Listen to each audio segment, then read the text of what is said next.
Сайн байцгаана уу та бүхэндээ зорилго тавих ерөнхий 5 зарчмаас хүргэж байгаа. Өнөөдөр хамгийн сонирхолтой нэг байлдан дагуулах зорилго зарчим 2-ыг хүргэж байна. Дотроо 3 алхамтай.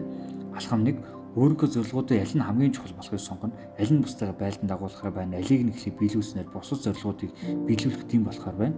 Эхний алхам бол сонголт хийх. Алхам 2: за энэ сонголтыг хийхин тулд өөрөөсөө дараах асуултуудыг асууж үзэх хэрэгтэй. Асуултаа асуухаас өмнө таны амьдралд үнэхээр хэрэг болох үнцэнтэй зүйлүүд болгоё. Бид бүхэн бүгдээрээ л хичээж байгаа. Гэхдээ таны амьдрал богино хугацаанд ерс өөрчлөлт хийх нэг зүйл бол зорилго биелүүлэгч мастер хөтөч хөтөлбөр. Энэ хүүхний урт богино дунд хугацааны зорилгыг биелүүлэхэд маш нарийн сонирхолтой арга барилаар яг төгсөн арга техникүүдийг нарийн системтэйгээр заадаг хэрэгжүүлэх зөвлөгөө өгдөг юм байна гэдгийг та бүхэн зорилго хүчтэй мэдээлэл аваарай. За ингээд асуулт руу орцгоё. Хэрвээ та нэг өдрийн дотор саятан болбол хамгийн түрүүнд юу хийх вэ? Амьдралынхаа юуг нэг даруй өөрчлөх вэ? Та юу хийж эхлэх вэ?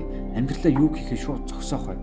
Алхам 3: эдгээр асуултны хариулт нь та үнэхээр юу хийх сонирхолтой вэ гэдгийг тодорхойлох. Юу хийх сонирхолтой вэ гэдэг нь та яг одоо юу хийж байх ёстой вэ гэдэгт хариулт өгөх юм.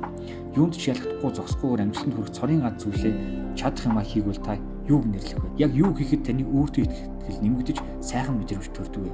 Та яг ямар үйл ажиллагаа явуулах оролцох дуртай вэ?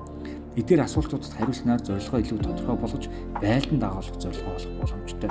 Мэдээч илүү ихийг зорилго биелүүлэх мастер хөтөч хөтөлбөрөөс суралцаж зорилгоо биелүүлээрэй.